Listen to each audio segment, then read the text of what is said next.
अस्सलामुअलैकुम, मैं हूं असद मलिक और आप देख रहे हैं अली स्पोर्ट्स। साउथ अफ्रीका ने पाकिस्तान को दूसरे टी20 मैच में इंतहाई इबरतनाक शिकस्त दे दी है। जी हां दोस्तों, पाकिस्तान हार गया है दूसरा टी20 मैच, जिसके सिलसिले में सिर्फ पाकिस्तानी शायकीन ही नहीं बाकी पाकिस्तानी क्रिकेटर्स भी फट पड़े हैं, जिसके सिलसिले में रमीज़ राजा फट पड़े। उन्होंने काफ़ी बैट्समैनों को आड़े हाथों लिया, साथ साथ बॉलर्स पर भी काफ़ी गुस्सा हुए और कुछ खास बैट्समैनों पर गुस्सा हुए बहुत ज़्यादा।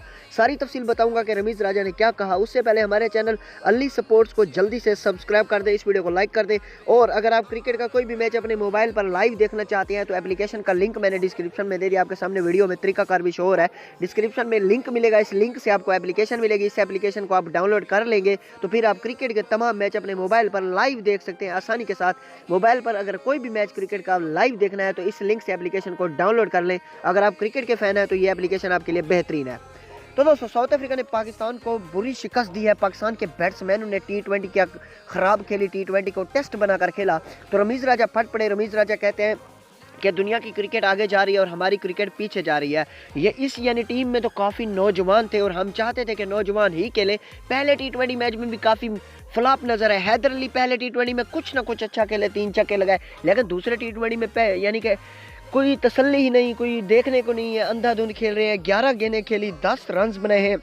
ये टी20 है और 11 गेंदों पर 10 रन, यानी 1 रन फिर भी कम है गेंदों की निस्बत। और हुसैन तलत को क्या खूब आड़े हाथ लिया। कहते हैं क्या जल्दी है, 6-7 गेंदें खेल ली है, अगर मिस हो गई है तो क्यों आप लेफ्ट हैंड से होकर राइट हैंड बन रहे हैं और उधर 4 फील्डर उसी साइड पर खड़े हैं और आप खेल रहे हैं वही शॉट बार बार और आप फ्लॉप हो रहे हैं। पहले टी20 में भी आप फ्लॉप नजर आए, दूसरे टी20 में भी आप फ्लॉप नजर आए। डोमेस्टिक की आप परफॉर्मर हैं, लेकिन पाकिस्तान के होम ग्राउंड पर आपको खेलने का कोई तरीका नहीं, कोई सलीका नहीं। ऐसे तो नहीं चलता ना जैसे आप खेल गए। हुसैन तलत को काफ़ी खूब झाड़ पिलाई, साथ साथ इफ्तिखार अहमद पर भी काफ़ी गुस्सा हुए। कहते हैं इसकी तो जगह ही नहीं बनती। मैं तो इसके खिलाफ हूँ शुरू से ही कि इसको टीम से ही बाहर किया जाए। इसकी उम्र ही नहीं है, ये नौजवान ही नहीं है, इसको टेस्ट या वनडे में रखा जाए। टी20 के लायक ही नहीं है, नौजवान खिलाड़ी को लाया जाए, अच्छे खिलाड़ी को। इफ्तिखार अहमद ने 21 गेंदें खेली, सिर्फ 20 रन बनाए, यानी गेंद फिर भी ज़्यादा हो गई। 21 गेंदों पर सिर्फ 20 रन। ये टी20 है, कोई टेस्ट मैच नहीं चल रहा। खुशदिल शाह पर भी काफ़ी गुस्सा हुआ। कहते हैं हमने हमेशा नौजवानों के लिए आवाज़ उठाई, खुशदिल शाह के लिए हमने आवाज़ उठाई, लेकिन हमें खुशदिल शाह ने मायूस किया। कोई टी20 विनिंग यानी कोई मैच जितवाना तो दूर की बात, कभी खुशदिल शाह ने 30 से 40 रन अच्छे से ट्रैक रेट के साथ नहीं बनाए। आज के मैच में भी 18 गेंदों पर 15 रन बनाए। पहले मैच में भी फ्लॉप नजर आए।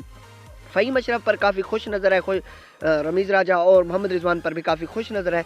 जबकि मोहम्मद नवाज़ के बारे में भी उन्होंने कहा कि पहले टी20 में मोहम्मद नवाज़ बॉलिंग में फ्लॉप नजर आया, दूसरे टी20 में बॉलिंग भी फ्लॉप, बैटिंग भी फ्लॉप, बोल्ड हो गए, 2 गेंदें खेल सके। और पाकिस्तान के बॉलर्स को क्या खूब झाड़ पिली। कहते हैं हारिस रऊफ, इसको किसने कहा है कि न्यू बॉल ऐसे करते हैं, आप लाइन करा रहे हैं, आप लेग की साइड पे करा रहे हैं। हारिस रऊफ पर काफ़ी ज़्यादा गुस्सा हुए। साथ साथ उस्मान कादिर पर उन्होंने कुछ कहा कि पहले टी20 के हीरो हैं, बेहतरीन बॉलिंग की, मैच को टर्न किया, लेकिन दूसरे टी20 में पता नहीं उनको क्या हो गया, कोई बॉल उनकी सही हुई नहीं, कोई टर्न भी नहीं हुई, सारी उनको फुल टॉस बैट के नीचे दे रहे थे और खूब मार खाई बैट्समैनों से। ये सब कुछ कहा रमीज़ राजा ने, खूब झाड़ पिलाई बैट्समैनों को, साथ बॉलर्स को। अल्लाह हाफिज़। अगर आप मोटिवेशनल और हकीकत पर मबनी सबक आमोज वीडियोस देखना चाहते हैं तो आपसे रिक्वेस्ट है कि हमारा दूसरा चैनल भी सब्सक्राइब करें। यूट्यूब सर्च में जुनैद फयाज लिखें और सब्सक्राइब बटन को प्रेस कर दें। बहुत शुक्रिया।